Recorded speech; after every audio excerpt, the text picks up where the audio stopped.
Hey, Palladium fans, we're here. We've made it. We are walking our way through the history of Palladium books, and today we are here to talk about riffs. No, wrong way. Riffs. There we go. And Kevin, thanks for joining us. This is it.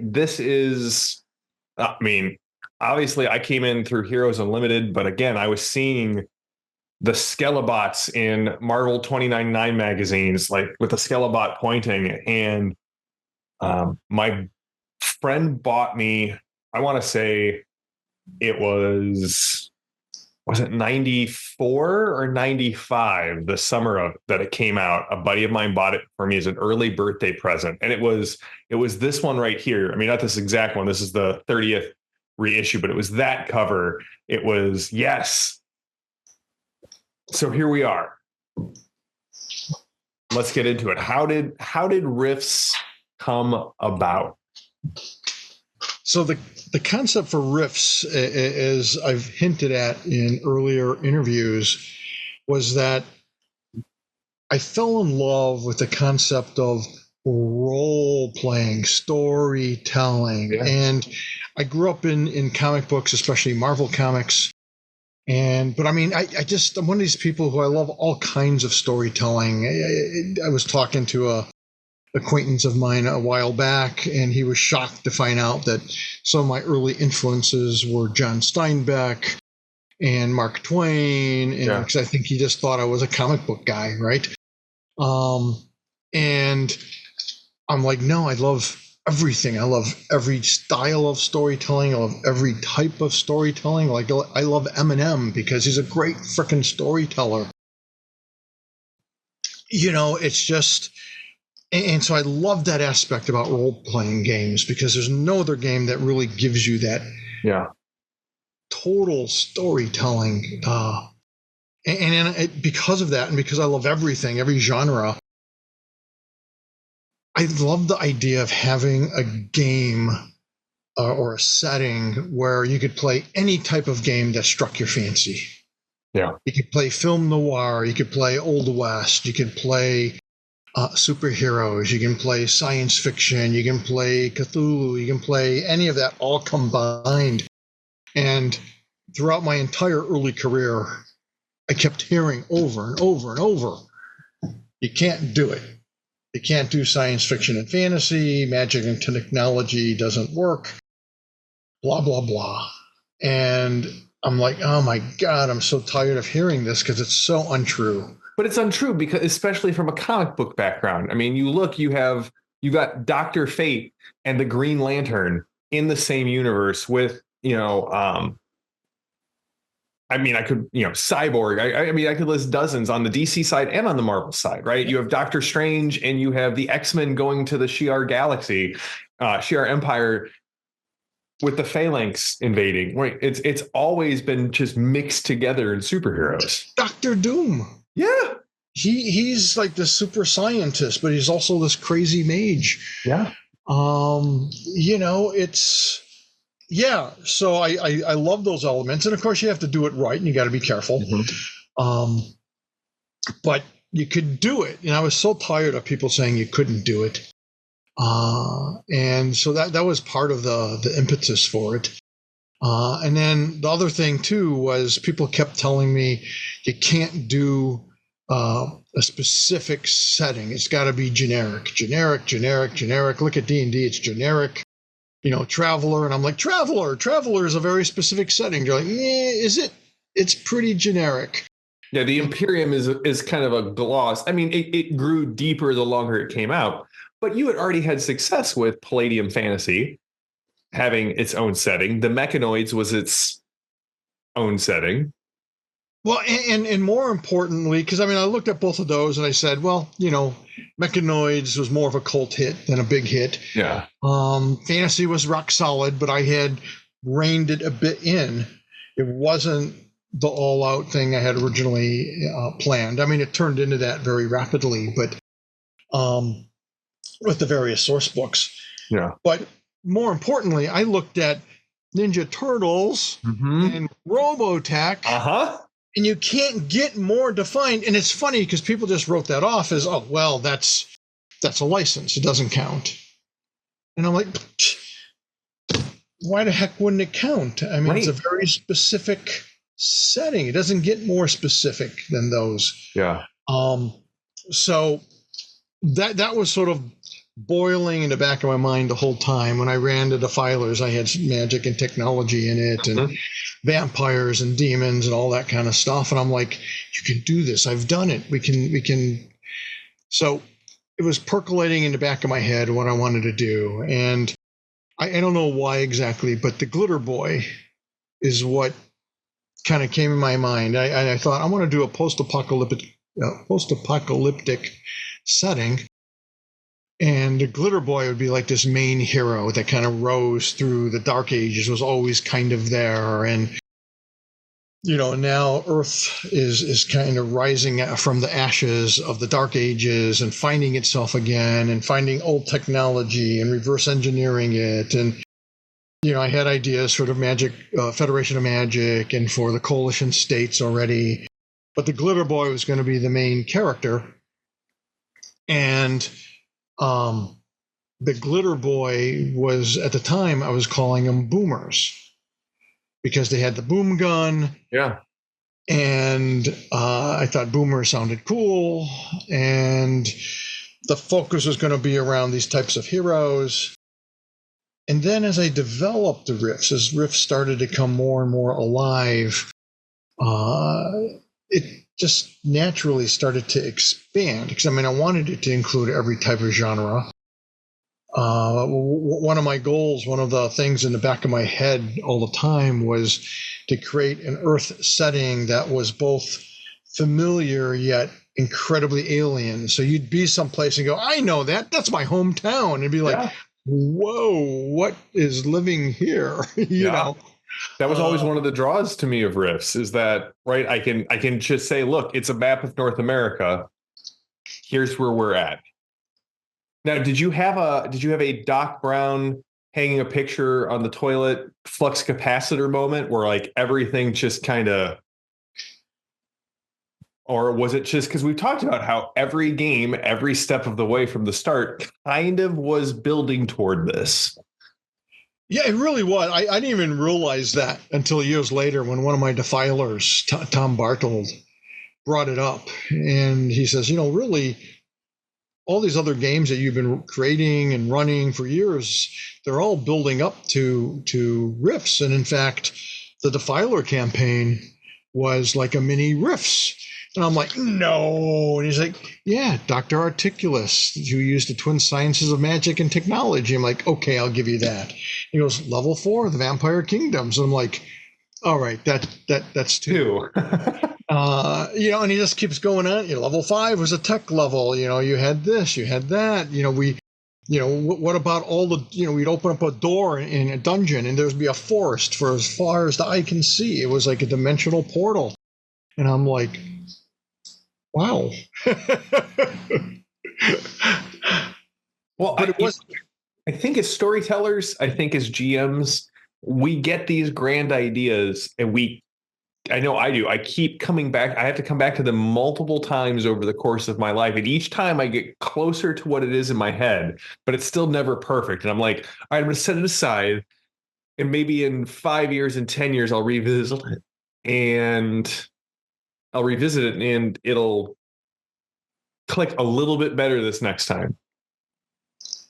Well, and it does happen that way. And I like the idea of, come on, Robotech with its power armor and and Heroes Unlimited too, and then giant robots, and then Beyond the Supernatural brought in the whole supernatural, demonic, old ones kind of feel, and especially the magic. While there was no Doc Brown aha moment, the magic system in Beyond the Supernatural really accelerated things for me, because all the other pieces were coming together. The theme of human augmentation and the consequences of that. Yeah.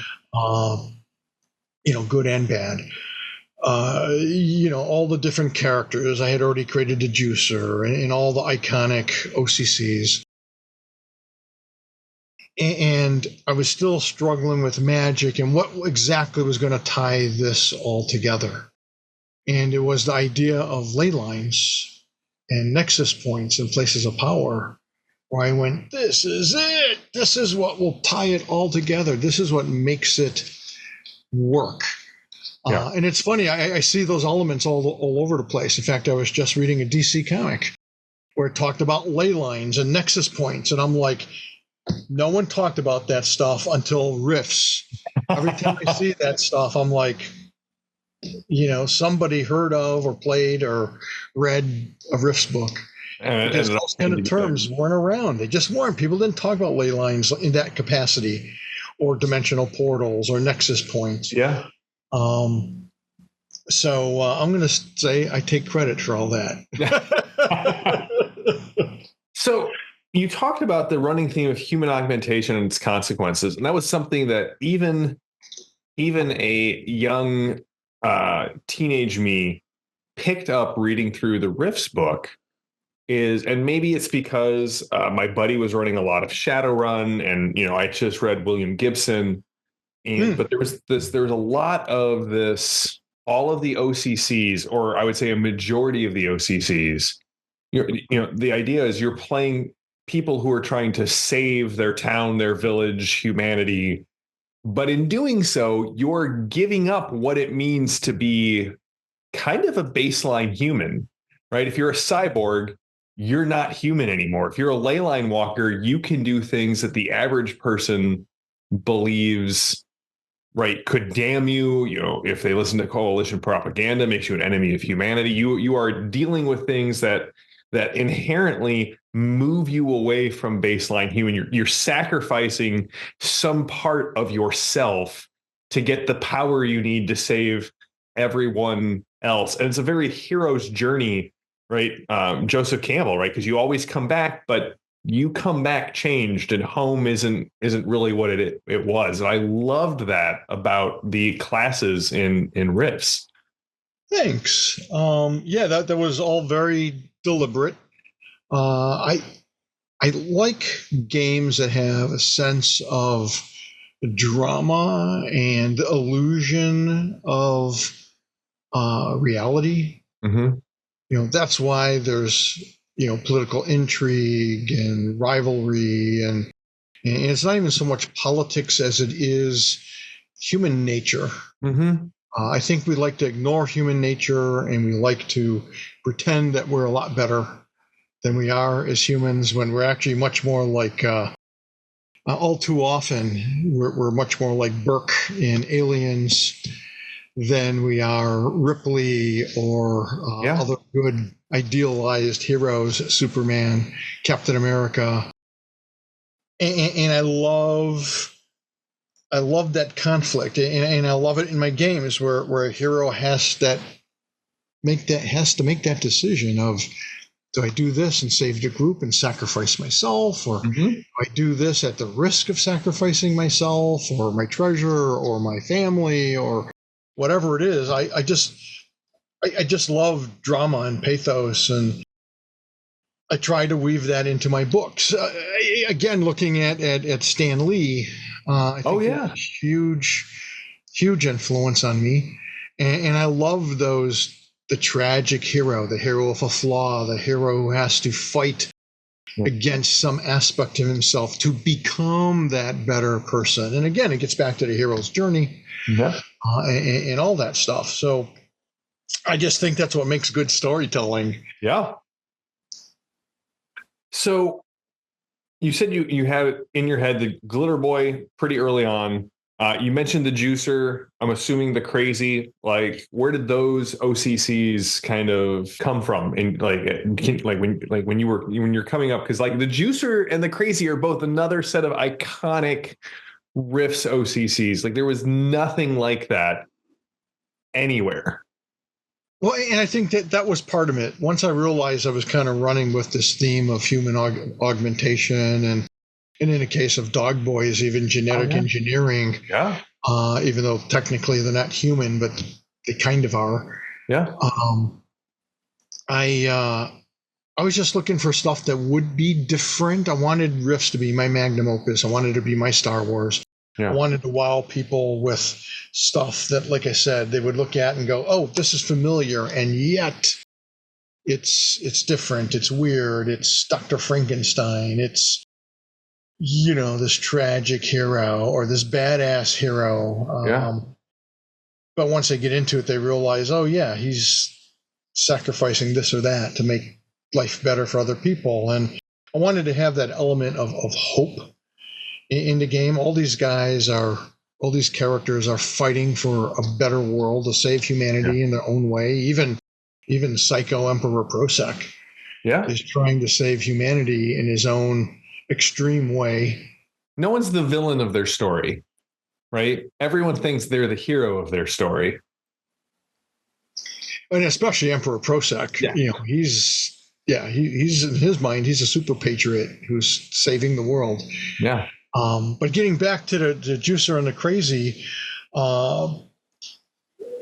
as I've mentioned before, everything gives me ideas. And so I was just kind of surfing all kinds of stuff to find ideas that I could extrapolate upon.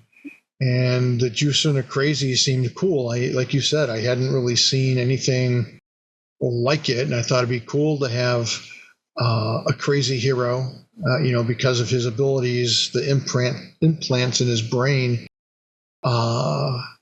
He's messed up. Maybe not necessarily in a horrible way, but pretty substantially. And then the same thing with the Juicer.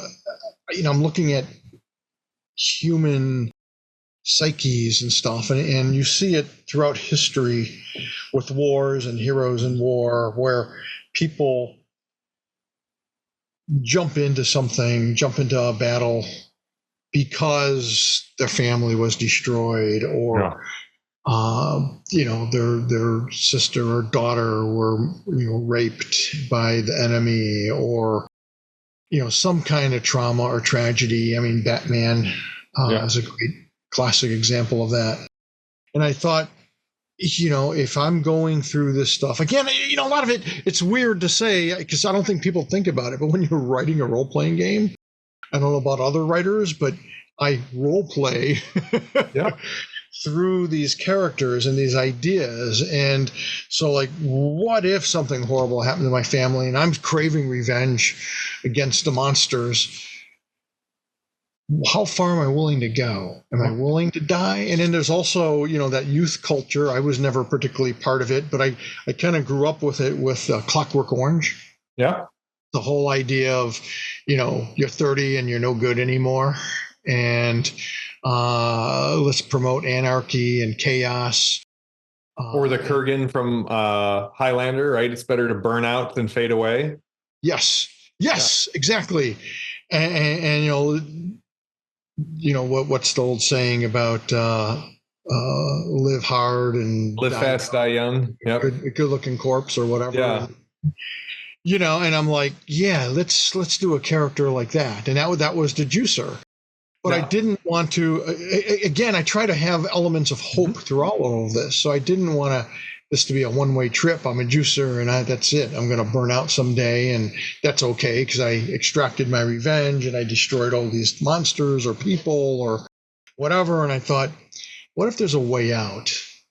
And that's, so I put in the whole detox thing with the Juicer. And, I wanted to have just really interesting characters. And I'm always thinking about what's different, because again, everyone's familiar with junkies and people who struggle with drugs. And, at the time, steroids were starting to become a big thing, and doping at like the Olympics and stuff had been issues. And I'm thinking, how do you take that to a next level? What can you do with that?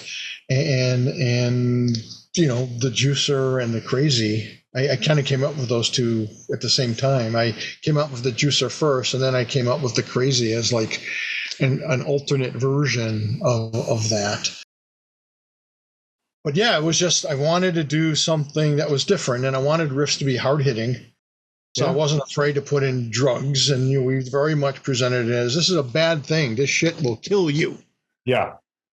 But juicers, whether because they're just young and stupid and it's like, I'm going out in a blaze of glory, or they are seeking revenge, they do this. And then what happens along the way as they get close to burnout? Do they change? Do they seek redemption? Do they give it up? Or are they too committed to that strength and power?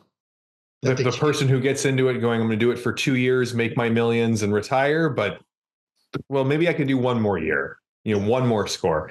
One of the interesting things about the juicer was, I know people like to throw around Gary Gygax's quote from 1E where, unless you have meaningful time records, your campaign can't have like story value. I forget what it is. But for me, I kept time records because I had juicers in my group.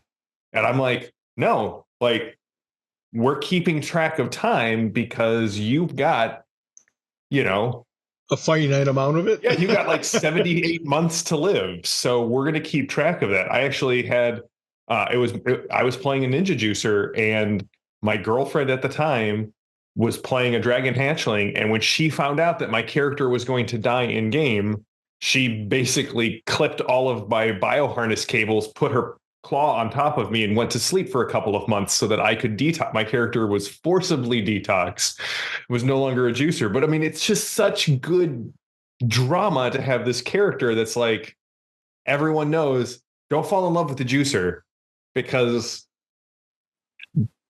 they're on their way out, right? One way or another, they're on their way out. Yeah. Well, and I'm also glad you brought up the idea of hey, I'm just going to become a juicer for 2 years and make a bunch of money to help my family or to establish myself, and then I'm going to detox and become normal again, or whatever that means. And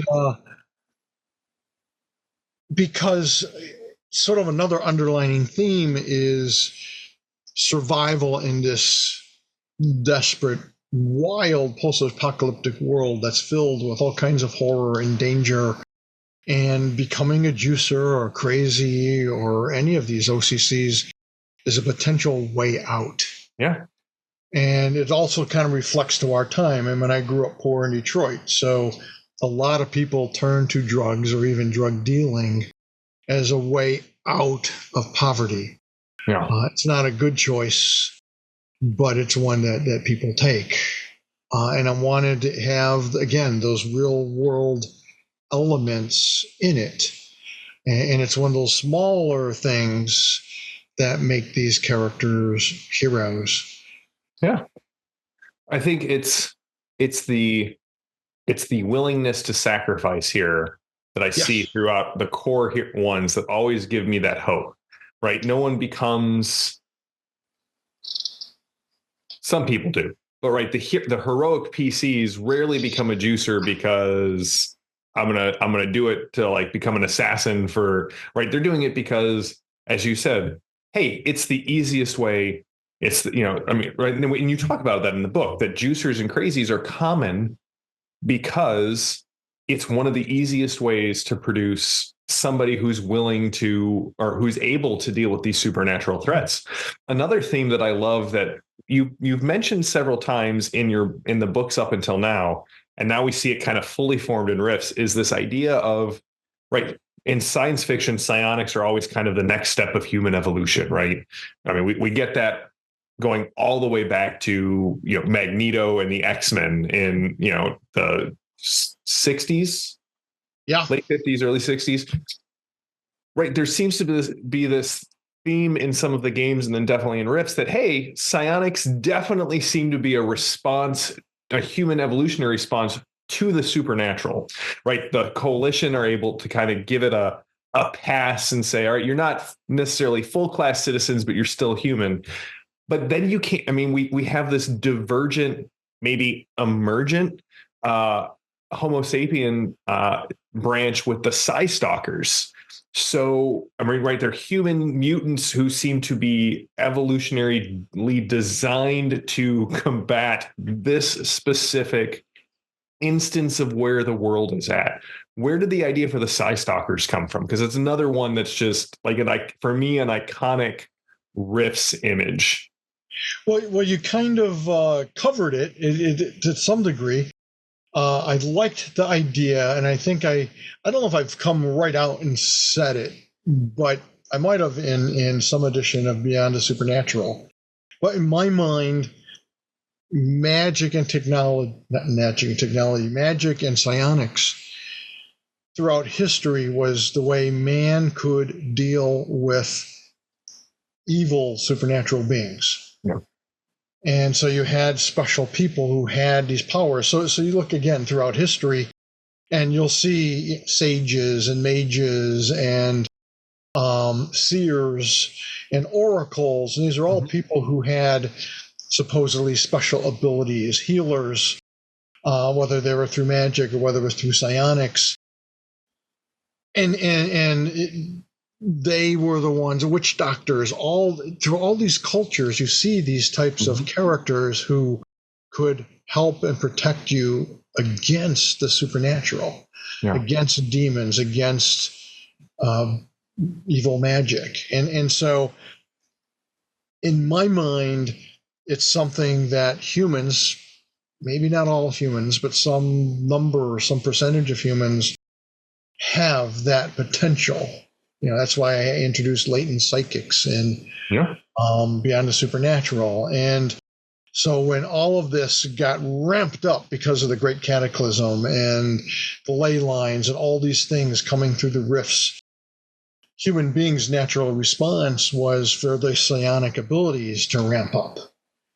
And in the early days, especially the early days of the Dark Ages, the 200-year Dark Age, after the Great Cataclysm, there are all kinds of demonic and wicked supernatural beings running amok.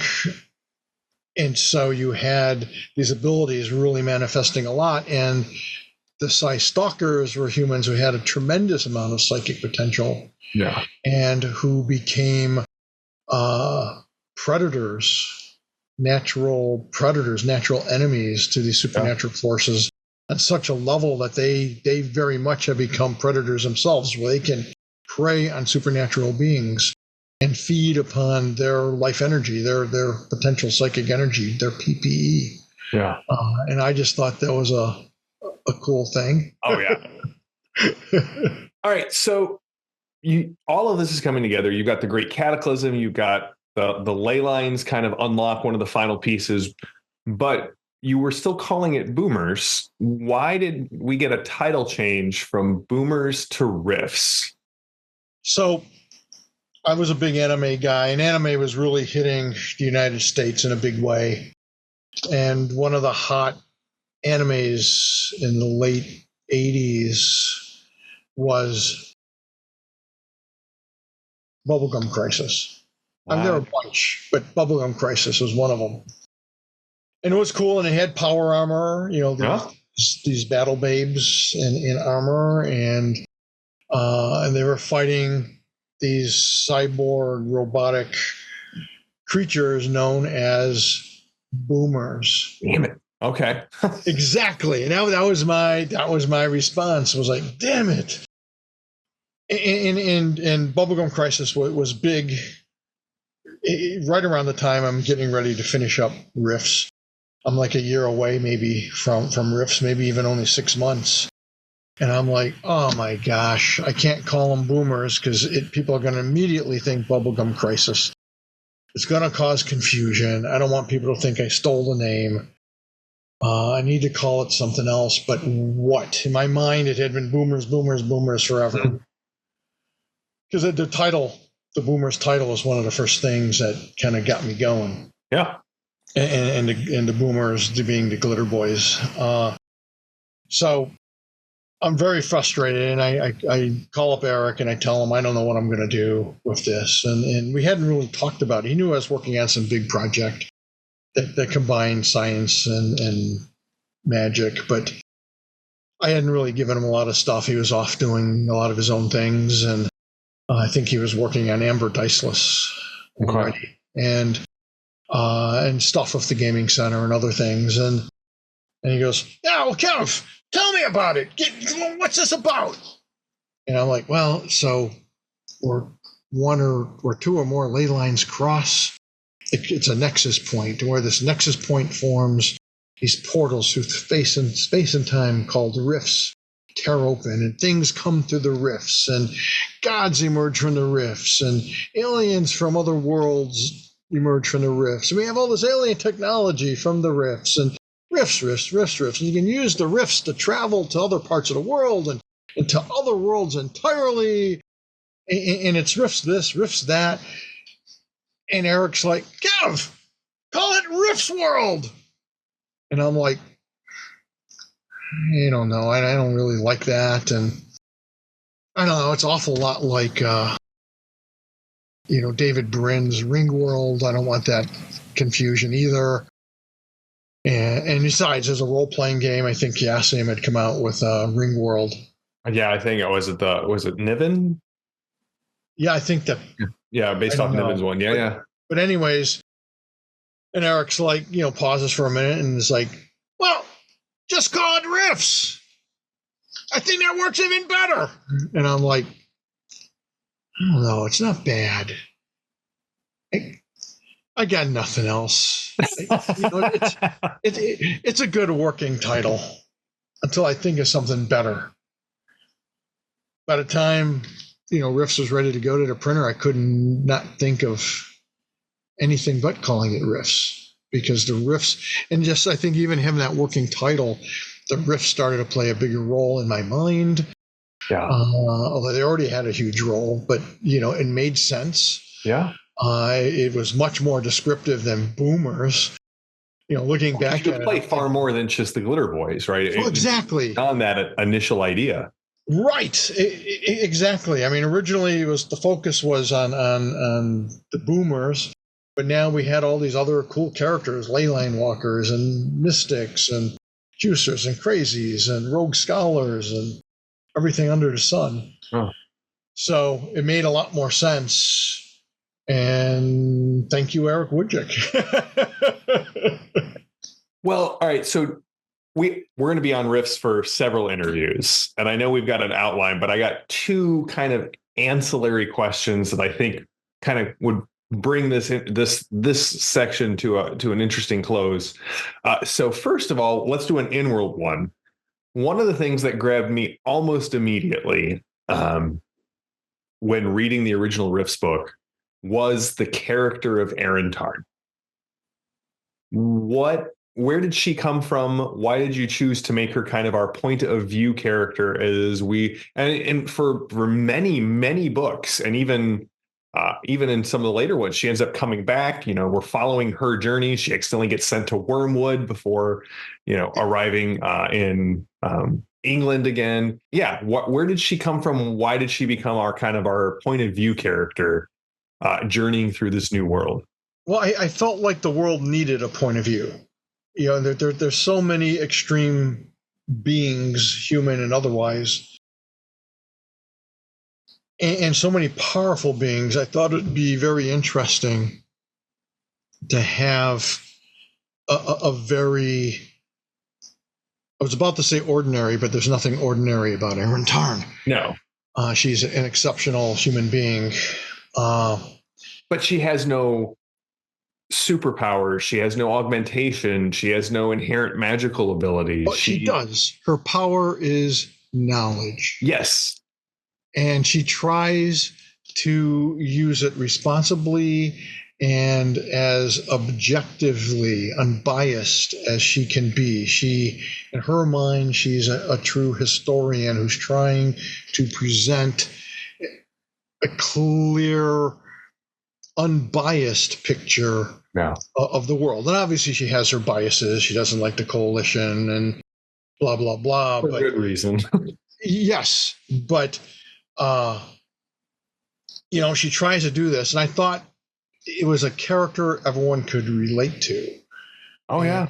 And actually the inspiration for that character is my mother. Because my mom, she's the one who instilled in me a love of books and a love of history. And she was one of these people who always tried to treat people fairly and try to look at the world in a fair, unjaundiced eye. And she always wanted to travel, my mom. We were poor, so she was never really able to do that. So I wanted to create a character that did, traveled all over the place, and told these stories. So that's awesome. Now, for a lot of us out in Palladium land, we came to Palladium Books. I mentioned this at the start of this episode, kind of to like get some continuity here. Because of these amazing ads that were in Marvel Comics, I feel like Palladium was the only one who had ad space in Marvel. Like maybe I saw a D&D ad once or twice, but it was like month after month I saw Riffs ads in Marvel Comics, and I thought it'd be kind of cool. How did that relationship come about? Because again, that's sort of unheard of in the gaming space, and I know a lot of people who jumped into role-playing games because of these. Like you lured them out of comic books into RPGs. How did all of that come about? Well, comic books is my origin story, right? Right. So I love Marvel Comics. I was a member of the Merry Marvel Marching Society and then FOOM. And I love Marvel. And D&D did, in fact, run some ads early on. In fact, they had their cool approach, and probably did some more conventional ads that you saw. But earlier on, they had Bill Willingham write and draw like a 2 or 3 page D&D comic strip. And you'd go through this little like mini adventure in these 2 or 3 pages. Oh, that's pretty awesome. End with, finish this adventure. You can be one of these adventurers yourself. See or buy D&D, Dungeons and Dragons. And I thought that was cool. Yeah. And then I loved Marvel. And then I found out, because I'm big into research. Research is 90% of everything, whether you're writing something creatively or business, whatever. So I had researched and found that comic book demographics were virtually identical to gamer role-playing demographics. The age, the gender, the income, all that stuff was virtually identical, give or take a percentage point or 2. I'm not kidding. Okay. So I went, this is my audience. They just don't know it yet. So I reached out to Marvel and said, what's it cost to do an ad in Marvel Comics? And Palladium was doing a huge Marvel guy. Right. Yeah. And I thought this would be awesome. And they said, well, it's like $20,000 or $25,000 for a single ad. And I'm like, yikes. And they're like, well, hold on. If you buy at least 3, it drops down to like 15 or 17,000. If you buy like 6, it drops down to like 12,000 an ad. And you're hitting, at the time, the circulation was like 6 million. You're hitting 6 million people every month. And I went, okay, we can do this. So I bought I think it was a 6-month spread. I committed to a 6-month spread. And I did up these cool ads that everyone remembers, which is nice. And we started doing ads in Marvel Comics. And then there was this wonderful lady named Rita Smolinski. She was the head of the Marvel advertising department, and she was very nice. And so after my spread, and she liked our ads, and she liked me. And so after our ads had run their course, she called me up like a couple months later and said, Kev, we have a space in our advertising. Would you like to drop in an ad? And I'm like, I would love to, Rita, but I can't afford 20,000 or even 15,000. And she was like, how about 5? I'm like, what? She's like, how about 5,000? And I'm like, yeah, that's kind of a no-brainer. let's do that. Yeah. And so every time she had a hole open, she would give me a call, which was more often than you might think. People dropping out, or I don't know what the whole behind it, but she would call me up and go, Kev, I got another space open. And, 8 out of 10 times I'd be like, yeah, let's do it. And we had also set up our ads where you could order a catalog. So that way I could measure the response that these ads were getting. So, order your free catalog, and we'd get like, 600-700 requests for our catalog. And I'm like, clearly this is hitting a lot of people. Yeah. Financially, it makes sense. Plus, we started to sell more and more of our stuff in comic book stores. So it just seemed like a no-brainer. Oh yeah, this was at a time, dear viewer, when both role-playing games and comic books were not the pop culture megaliths that they are. These were very niche hobbies, and so if there's overlap there, get them in the game store, the comic store, right? Absolutely. So that's what we did, and then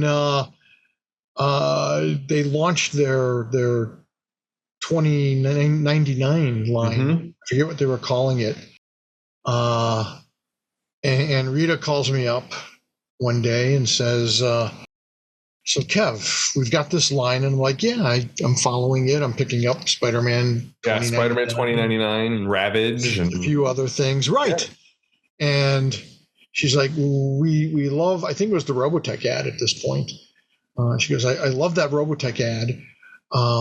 We want to run it in all the 2099 books. And I'm like, whoa, I said, that's cool. And I assume it's a little less than the Marvel stuff. She goes, oh, absolutely. And I said, but I can't do it, Rita. It's just, we don't have the ad budget. And she goes, well, I wasn't going to ask for any money. And I'm like, what? And she's like, I love the ad. It fits in with our audience. We think our audience will love it. We want to look like we have a lot of advertising support for this new game line.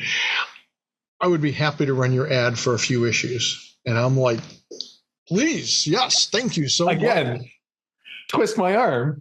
They ran it for a freaking year.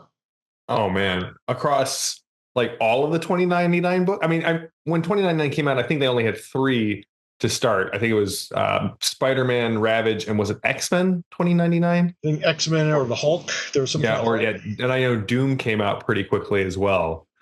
That's crazy. I mean, and I'm sure there are going to be people watching this video who are like, that's how I came to Palladium Books. I saw an ad in a Marvel comic and I sent in for my free catalog, and here I am today. Well, again, I think she appreciated that I appreciated her, because I was so thankful when she'd give me these big discounts. Yeah. I'd thank her a million times, and I treated her like a human being. And and you were, and I mean, as she said, you were helping her out as well. If they had someone drop out, it's not like you can just not have something in a comic book on an ad page. Right. Got to fill it with something. Yeah, and she's getting some kind of money for it. Yeah. In the case of the earlier ads. And so, yeah, it was great. And she was a really nice person. She really helped Palladium. And I suspect she kind of knew that too. And I think that was something she liked doing too. I wasn't some big, corporation. And she knew, hey, I'm helping this little company find its marketplace. And, thank you, Rita.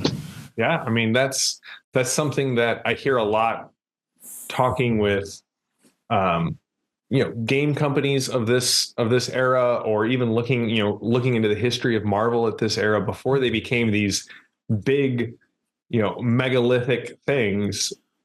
We all kind of knew that we were all making stuff for a very niche group, and if we could help someone else up someday, that was going to come around and help us. And the rising tide kind of raised all ships. Exactly. Yeah. Exactly. I wish people would do that more, especially these days.